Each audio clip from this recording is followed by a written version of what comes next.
Lo rocié con gasolina de pies a cabeza. Vi cómo el líquido empapaba su ropa, su cabello, su piel. El olor penetrante llenó toda la habitación. Él me miraba con terror absoluto, atado a esa silla, incapaz de moverse, suplicándome con los ojos que no lo hiciera. Pero yo ya había tomado la decisión, ya había cruzado esa línea de la que no hay retorno. Saqué el encendedor de mi bolsillo, lo sostuve frente a él para que lo viera, para que supiera exactamente lo que venía, y entonces, sin dudar ni un segundo, encendí la llama y la acerqué a su cuerpo empapado. El fuego se prendió instantáneamente. Explotó en una bola de llamas naranjas y amarillas que lo envolvieron completamente. Sus gritos fueron algo que nunca olvidaré. Gritos que no sonaban humanos, que eran puro dolor animal convertido en sonido ensordecedor. Lo vi retorcerse. Vi cómo su piel se derretía. Vi cómo su carne se carbonizaba. Olí el hedor nauseabundo de carne quemada. Y me quedé ahí parado, mirando, sin hacer absolutamente nada para detenerlo, dejándolo arder vivo hasta que sus gritos se convirtieron en jadeos y después en silencio. Tenía 22 años cuando quemé vivo a mi cuñado Rodrigo en su propia casa. 22 años cuando decidí que su muerte sería la más dolorosa posible, que no merecía ni un segundo de misericordia, y 3 días después de que el juez me condenara a cadena perpetua, ese mismo juez que lloró mientras dictaba mi sentencia, se pegó un tiro en su despacho dejando una nota de suicidio que cambió todo. Ahora tengo 24 años recién cumplidos. Llevo 2 años encerrado en este lugar cumpliendo una condena de cadena perpetua, sin ninguna posibilidad de libertad condicional jamás. Moriré en esta prisión. Eso es un hecho. Nunca volveré a sentir el sol en mi cara como hombre libre. Nunca tendré una familia. Nunca viviré una vida normal. Mis mejores años, mis únicos años, se consumirán entre estas paredes grises hasta que mi cuerpo deje de funcionar. Y esta es la primera vez que cuento públicamente lo que realmente pasó. ¿Por qué lo hice? ¿Qué descubrí que me llevó a cometer el acto más horrible que un ser humano puede hacer? ¿Por qué el juez que me condenó se suicidó apenas 3 días después dejando una nota que pedía perdón por haberme condenado? ¿Por qué esa nota causó un debate nacional sobre justicia y venganza? Los medios me pintaron como un monstruo desde el principio, el joven psicópata que quemó vivo a su cuñado sin razón aparente, el asesino frío y calculador que merece pudrirse en prisión, titulares sensacionalistas, fotos mías siendo arrestado, análisis de expertos criminales que nunca me conocieron, pero nadie contó la verdad completa. Nadie explicó lo que Rodrigo realmente era. Nadie mencionó lo que descubrí en esa laptop. Nadie habló de lo que le pasó al juez después de condenarme. Hoy voy a contar toda esa historia, cada detalle horrible, cada verdad que me persigue cada noche, cada pieza del rompecabezas que convirtió mi vida en esta pesadilla de la que nunca despertaré. Porque hay verdades tan pesadas que te aplastan si no las compartes, y porque el mundo necesita saber que aunque estoy aquí, aunque pagué el precio más alto posible, yo no soy el verdadero monstruo de esta historia. Me llamo Esteban, 24 años. 2 encerrado aquí para siempre. No hay fecha de salida en mi expediente. Solo dice cadena perpetua. Y debajo, en letras rojas, sin libertad condicional. Esas 4 palabras definen el resto de mi existencia. Nací y crecí en una familia pequeña pero unida. Mi madre murió de cáncer cuando yo tenía 12 años. Fue devastador para todos. Mi padre quedó destrozado y se sumió en la depresión durante años. Yo me refugié en mis estudios intentando bloquear el dolor, pero teníamos a alguien que nos mantuvo unidos. Mi hermana mayor Laura. Ella tenía 8 años más que yo. Para cuando nuestra madre murió, Laura ya tenía 20 y estaba en la universidad, pero dejó todo temporalmente para cuidarnos.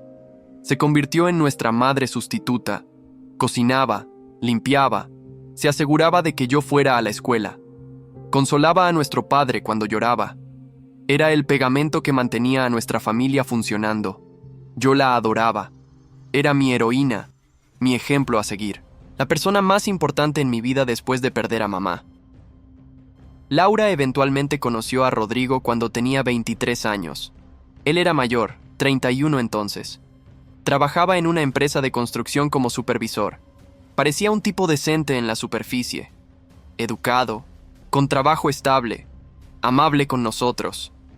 Mi padre lo aprobó. Yo era adolescente y no presté mucha atención. Se casaron cuando Laura tenía 25. Yo tenía 17. Fue una boda bonita, pequeña pero llena de amor. Laura se veía tan feliz ese día, radiante, enamorada, llena de esperanzas para su futuro. Se mudaron a una casa en las afueras de la ciudad, y 2 años después nació mi sobrina Valentina, una niña hermosa que era la luz de los ojos de Laura. Yo tenía 19 cuando Valentina nació y la amé desde el momento en que la vi. Era mi sobrina, mi ahijado, mi familia. Laura me pedía que la cuidara ocasionalmente cuando necesitaba descanso. Yo iba a su casa, jugaba con Valentina, le leía cuentos, la hacía reír. Eran momentos preciosos que atesoraba. Durante los primeros años todo parecía normal desde afuera. Laura y Rodrigo eran una pareja estable, tenían su casa, sus trabajos, su hija.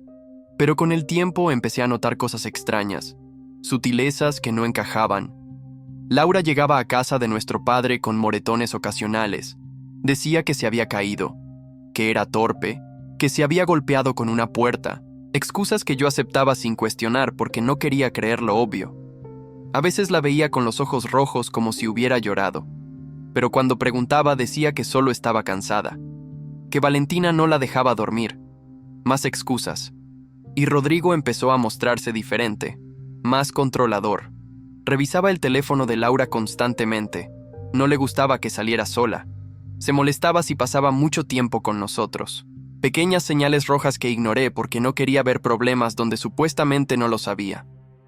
Ahora me odio por esa ceguera, por no haber prestado atención, por no haber protegido a mi hermana cuando aún había tiempo. Todo cambió hace 2 años y 6 meses, cuando yo tenía 21 años. Recibí una llamada de Rodrigo a las 3 de la madrugada. Su voz sonaba desesperada, casi histérica. Decía que Laura había tenido un accidente, que me necesitaba en el hospital inmediatamente. Conduje como loco a través de la ciudad. Llegué al hospital con el corazón en la garganta, y ahí estaba Rodrigo en la sala de espera, con lágrimas en los ojos, con las manos temblando. Me dijo que Laura había caído por las escaleras de su casa, que había escuchado un golpe fuerte, que cuando bajó a verla encontró en el suelo, que llamó a la ambulancia inmediatamente, pero que había sido demasiado tarde. Mi hermana, Laura, mi heroína, la persona que me había criado después de que muriera mamá, estaba muerta. Fractura de cráneo, hemorragia interna. Murió antes de llegar al hospital. Tenía solo 29 años y dejaba atrás a Valentina de apenas 4 años. Los días siguientes fueron una nebulosa de dolor insoportable. El funeral, ver el ataúd de Laura, consolar a mi padre que acababa de perder a su única hija, ver a Valentina preguntando por su mamá sin entender que nunca volvería, y Rodrigo actuando como el viudo destrozado, llorando en el funeral, aceptando condolencias, hablando sobre cuánto amaba a Laura. La investigación policial fue superficial, accidente doméstico, caída por escaleras, sin signos de violencia externa más allá de las lesiones de la caída. Caso cerrado. Nadie sospechó nada, y yo menos que nadie. Estaba demasiado sumido en mi dolor para cuestionar absolutamente nada. Confiaba en Rodrigo. Era mi cuñado, el padre de mi sobrina, el esposo de mi hermana. ¿Por qué dudaría de él? Después del funeral, Rodrigo siguió con su vida. Volvió a trabajar después de 2 semanas.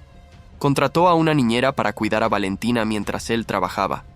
Mantuvo la casa funcionando. Desde afuera parecía estar manejando la pérdida razonablemente bien. Yo lo visitaba ocasionalmente para ver a Valentina. La niña me extrañaba. Me preguntaba por su mamá constantemente. Yo no sabía qué decirle. ¿Cómo explicas la muerte a una niña de 4 años? Solo la abrazaba y le decía que mamá estaba en el cielo cuidándola. Mentiras dulces para proteger su inocencia. Rodrigo parecía agradecido por mi ayuda. Me pedía que cuidara a Valentina algunos fines de semana cuando necesitaba tiempo para él. Yo aceptaba feliz. Me daba la oportunidad de estar cerca de lo que quedaba de Laura, de mantener viva su memoria a través de su hija. Pero había algo que no encajaba. algo en Valentina que me preocupaba sin saber exactamente qué era. Se había vuelto muy callada después de la muerte de su madre. Casi no hablaba. Se sobresaltaba fácilmente con ruidos fuertes. Tenía pesadillas constantes. Pensé que era el trauma de perder a su madre, que era normal, que el tiempo lo sanaría. Pero había momentos donde la veía mirando al vacío con una expresión que no debería estar en la cara de una niña. Una expresión de miedo, de tristeza profunda, de algo más oscuro que no podía identificar. Y cuando Rodrigo entraba a la habitación, ella se tensaba visiblemente. Se quedaba muy quieta, evitaba su mirada. Pequeñas cosas que notaba pero que no conectaba. No todavía. 6 meses después de la muerte de Laura, algo pasó que comenzó a cambiar todo. Yo estaba cuidando a Valentina un sábado. Rodrigo había salido diciendo que tenía cosas que hacer. Valentina y yo estábamos en la sala viendo dibujos animados. Ella estaba sentada en mi regazo, callada como siempre ahora. Y de repente, sin ningún contexto, dijo algo que me heló la sangre. «Tío Esteban, ¿por qué papi me toca ahí abajo cuando estamos solos?» No entendí al principio. Pensé que había malinterpretado. Le pregunté que repitiera, y ella lo hizo, con esa voz pequeña e inocente, describiendo cosas que ninguna niña de 4 años debería saber, cosas que me hicieron sentir náuseas inmediatas. Le pregunté desde cuándo pasaba eso. Ella dijo que desde que mamá se fue, que papi decía que era un secreto especial, que no podía contarle a nadie o pasarían cosas malas. Mi cerebro se negaba a procesar lo que estaba escuchando. Se negaba a aceptar la implicación horrible. Pero ahí estaba, saliendo de la boca de una niña de 4 años, mi sobrina, la hija de mi hermana. Estaba siendo abusada por su propio padre. No supe qué hacer en ese momento. Estaba en shock completo. Le dije a Valentina que ella no había hecho nada malo, que era muy valiente por decirme, que yo la protegería. Mentiras, tal vez, porque en ese momento no sabía cómo protegerla. Solo sabía que tenía que descubrir la verdad. Tenía que confirmar lo que acababa de escuchar. Porque si era verdad, si Rodrigo realmente estaba haciendo eso, entonces tenía que hacer algo. Algo drástico. Cuando Rodrigo volvió esa noche, actué normal. Le dije que Valentina se había portado bien. Me fui a casa y comencé a planear. Necesitaba evidencia. Necesitaba pruebas. No podía ir a la policía con solo el testimonio de una niña de 4 años. Necesitaba algo concreto, algo irrefutable. Una semana después, Rodrigo me pidió que cuidara a Valentina de nuevo. Dijo que tenía que trabajar horas extra. Yo acepté inmediatamente. Y cuando llegué a su casa, le dije que había olvidado algo en mi carro. Salí, pero no fui al carro. Me quedé afuera esperando. Vi cuando Rodrigo salió rumbo al trabajo, y entonces volví a entrar usando la llave que Laura me había dado años atrás. Tenía la casa para mí, tiempo para buscar, para encontrar lo que fuera que estuviera escondiendo. Empecé con su habitación. Busqué en cajones, en el armario, bajo la cama. Nada. Después fui a su oficina, un cuarto pequeño donde tenía su computadora y sus archivos. Busqué en los cajones del escritorio, y ahí, en el fondo del último cajón, escondida bajo unos documentos, encontré una memoria USB. Mi corazón latía con fuerza. Sabía que no debería estar haciendo esto, que era invasión de privacidad, pero también sabía que tenía que ver qué contenía. Conecté la memoria a su computadora, y lo que encontré me destruyó completamente. Archivos de video, docenas de ellos, todos con nombres codificados. Los abrí uno por uno, y cada uno era peor que el anterior. Videos de Rodrigo con Valentina, videos explícitos, videos horribles, videos que probaban que lo que Valentina me había dicho era absolutamente cierto. Rodrigo había estado abusando sexualmente de su propia hija, había estado documentándolo, guardándolo como si fueran trofeos. Vomité ahí mismo en su oficina. No pude contenerme. Ver esos videos, ver a mi sobrina pequeña, ver lo que ese monstruo le hacía, fue demasiado. Lloré, grité en silencio. Sentí una rabia que nunca había experimentado antes. Una rabia que consumía cada célula de mi cuerpo. Pero había más. Seguí buscando en la computadora y encontré otro archivo. Un video diferente, más viejo por la fecha. Lo abrí con manos temblorosas, y lo que vi me explicó todo. El video mostraba a Laura, mi hermana, en esa misma oficina, confrontando a Rodrigo. El video tenía audio. Laura gritaba. Decía que había encontrado videos de él con Valentina, que iba a la policía, que él nunca volvería a tocar a su hija. Rodrigo estaba calmado en el video. Demasiado calmado. Le decía que no fuera estúpida, que nadie le creería, que él tenía amigos en lugares importantes. Laura intentó salir de la oficina, y entonces Rodrigo la agarró. Pelearon, y en el video, claramente, vi cómo Rodrigo empujaba a Laura hacia las escaleras. Vi cómo caía. Escuché el golpe horrible cuando su cabeza impactó el suelo. Vi cómo Rodrigo bajaba las escaleras tranquilamente. Se agachaba, revisaba su pulso, y entonces sacaba su teléfono y llamaba a emergencias actuando desesperado, actuando como el esposo preocupado que acababa de encontrar a su esposa accidentada. Laura no murió en un accidente. Fue asesinada. Rodrigo la mató porque ella descubrió que estaba abusando de Valentina, y después siguió abusando de la niña durante meses más, sin remordimiento, sin consecuencias. Y yo había confiado en él. Había dejado a mi sobrina sola con su asesino y abusador. La rabia que sentí en ese momento no tiene palabras. No era rabia normal, era algo primitivo, algo que me consumía completamente. Copié todos los archivos en otra memoria USB que tenía en mi bolsillo. Los guardé como evidencia.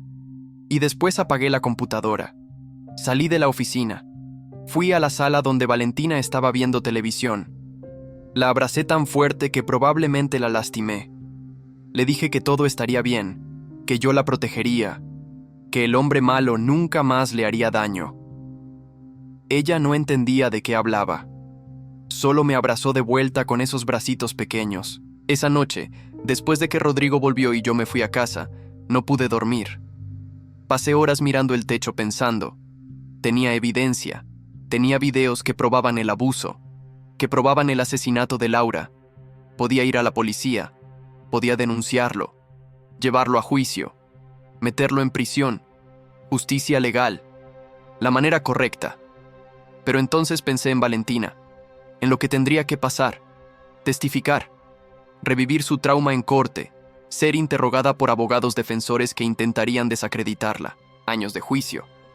Mientras Rodrigo tal vez quedaba libre bajo fianza, tal vez con acceso a ella, tal vez amenazándola para que no hablara. Y aunque lo condenaran, ¿cuántos años recibiría realmente? ¿10? ¿15? ¿Y después qué? Saldría eventualmente. Y Valentina viviría con miedo el resto de su vida sabiendo que su abusador camina libre en algún lugar. No, eso no era suficiente.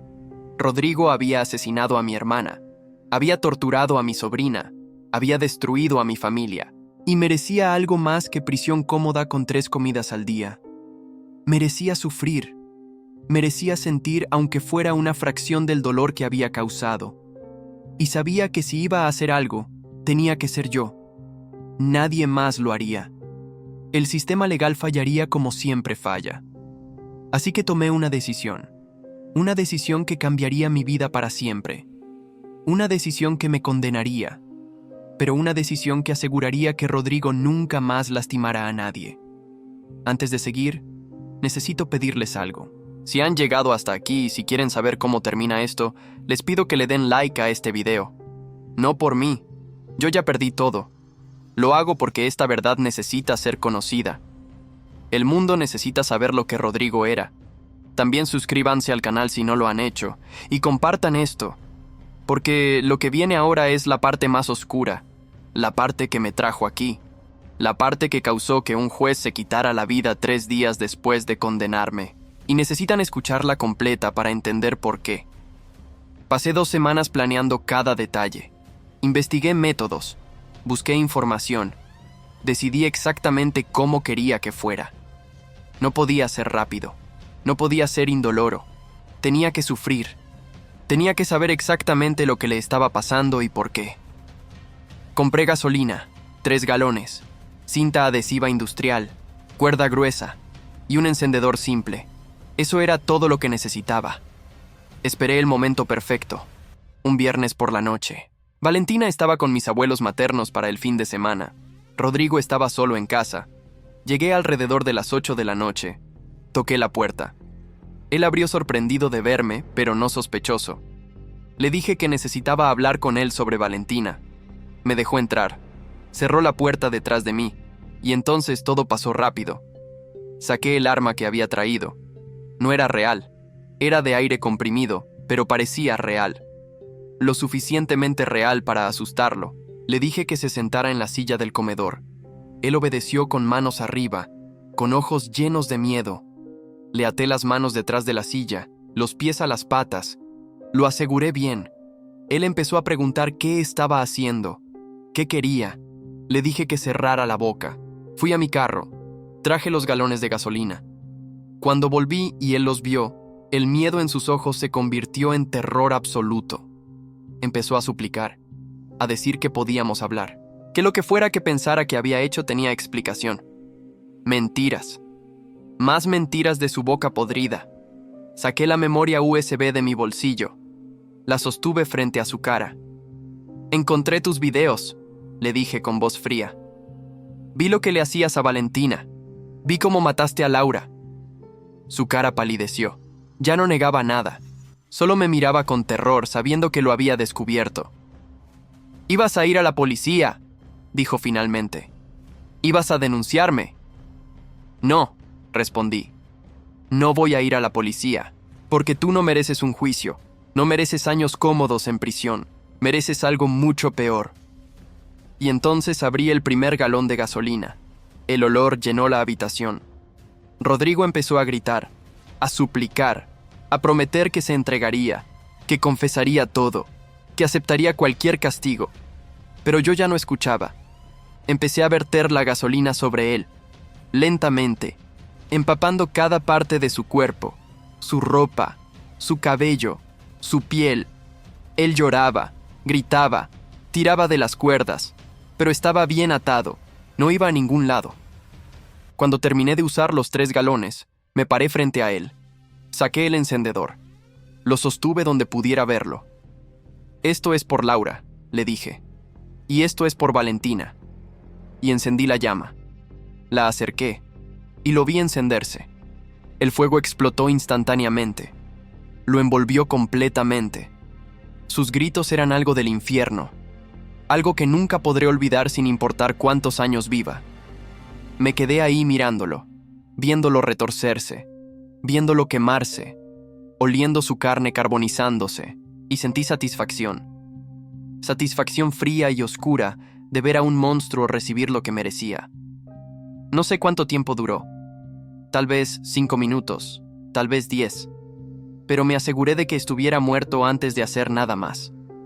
Cuando finalmente dejó de moverse, cuando el fuego empezó a apagarse porque ya no quedaba nada que quemar, saqué mi teléfono y llamé a la policía. Les dije mi dirección, les dije lo que había hecho, les dije que había matado a mi cuñado, que lo había quemado vivo, que me entregaría sin resistencia. Y me senté en la entrada de la casa esperando que vinieran, esperando que me arrestaran, esperando que mi vida terminara. La policía llegó en 10 minutos. Entraron con armas. Me vieron sentado tranquilamente. Entraron a la casa. Encontraron el cuerpo carbonizado. Volvieron y me arrestaron. Me leyeron mis derechos. Me esposaron y me llevaron. En el camino a la estación, le di al oficial la memoria USB. Le dije que la revisara, que explicaba todo, que contenía evidencia de por qué hice lo que hice. Él la tomó sin decir nada, y así comenzó el proceso que me llevaría a donde estoy ahora. El juicio duró 4 meses. Fue mediático, nacional.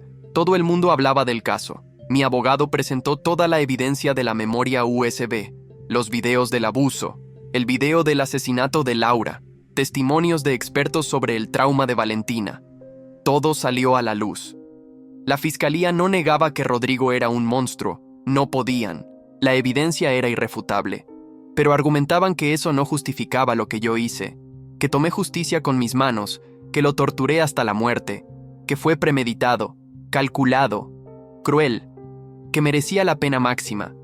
El juez del caso era el doctor Mauricio Salazar, un magistrado de 62 años con décadas de experiencia, respetado, justo, conocido por ser duro con el crimen pero compasivo con las víctimas. Tuvo que ver los videos como parte de la evidencia, tuvo que presenciar el horror de lo que Rodrigo había hecho, y también tuvo que juzgarme por mi respuesta a ese horror. Durante el juicio, el juez Salazar parecía destrozado, se le veía cansado, con ojeras profundas. A veces lo veía limpiarse discretamente lágrimas durante testimonios particularmente difíciles, especialmente cuando presentaron evidencia sobre Valentina, cuando mostraron evaluaciones psicológicas de la niña describiendo su trauma. Era claro que este caso lo estaba afectando profundamente, más de lo que normalmente afectaría a un juez experimentado, pero mantuvo su profesionalismo. Dirigió el juicio con firmeza. Se aseguró de que todo fuera según las reglas. Y cuando llegó el momento del veredicto, el jurado volvió con su decisión. Culpable de homicidio en primer grado con premeditación y ensañamiento. La pena recomendada era cadena perpetua sin posibilidad de libertad condicional, y el juez Salazar tenía la última palabra. El día de la sentencia, la sala estaba llena. Prensa, espectadores, activistas de ambos lados. Algunos me veían como héroe, otros como asesino. El juez entró y todos se pusieron de pie. Se sentó, me miró durante largo tiempo, y entonces habló. Su voz temblaba. Señor Esteban, comenzó. Este tribunal lo encuentra culpable de homicidio en primer grado. Usted planeó, compró los materiales, fue a la casa de su cuñado, lo ató, lo roció con gasolina y lo quemó vivo. Lo dejó sufrir una muerte agonizante.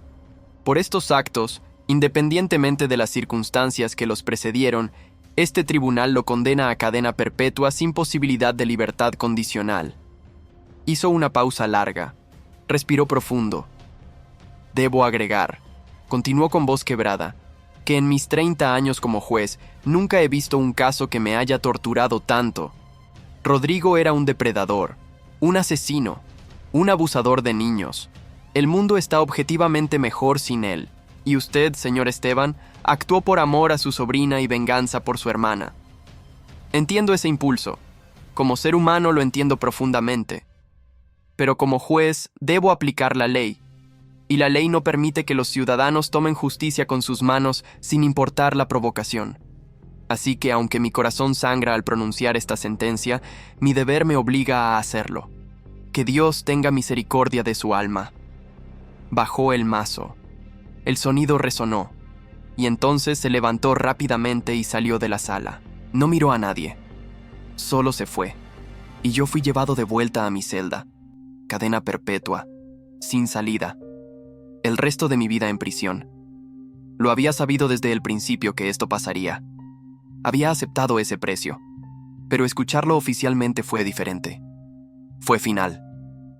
Fue real. Esa noche en mi celda no dormí.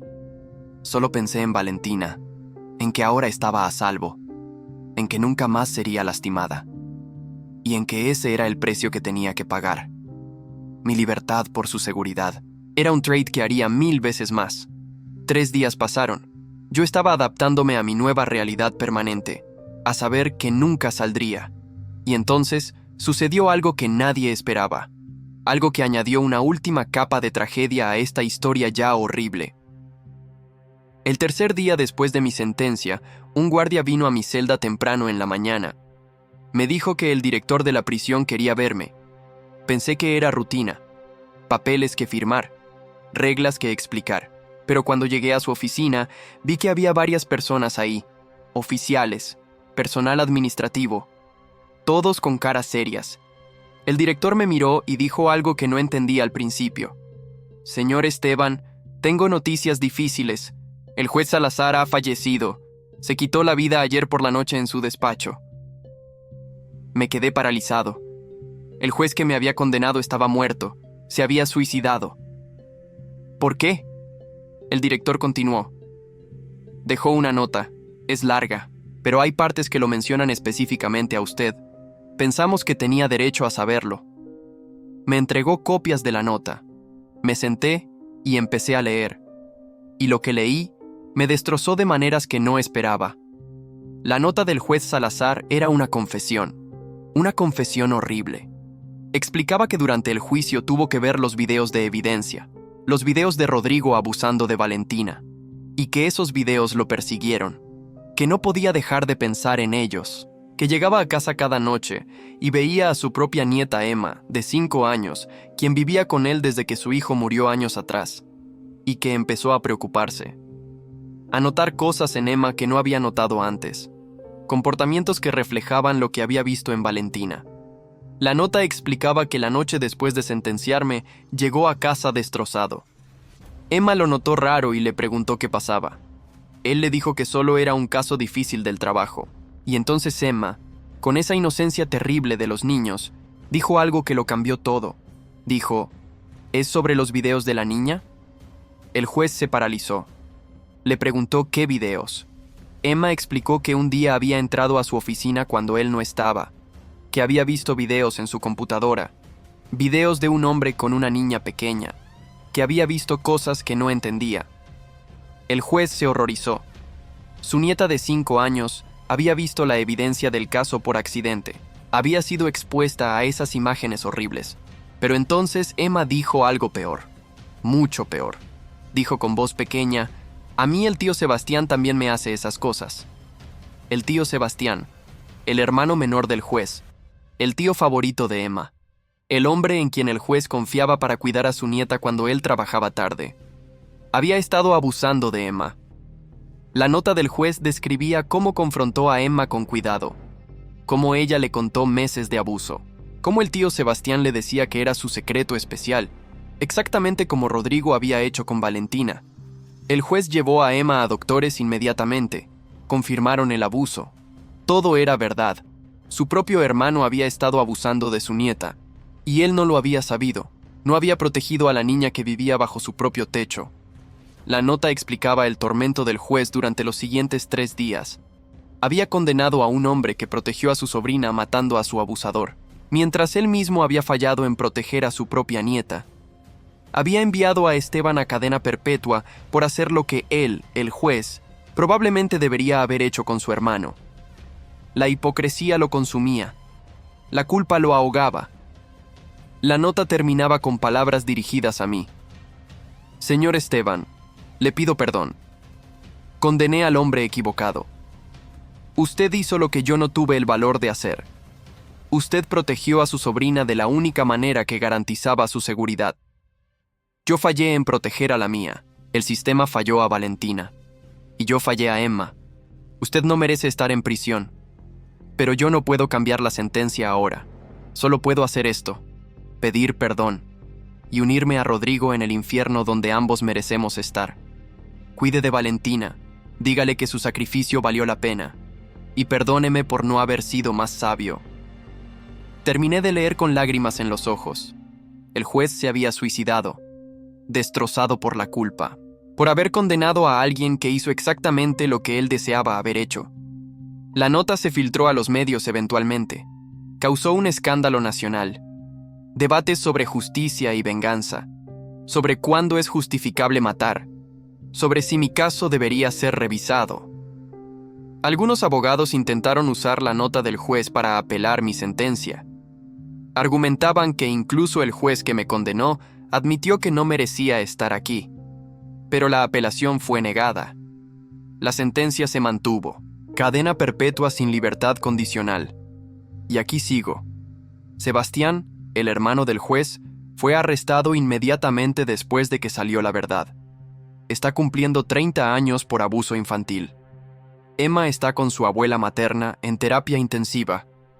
Valentina sigue con mis abuelos, también en terapia.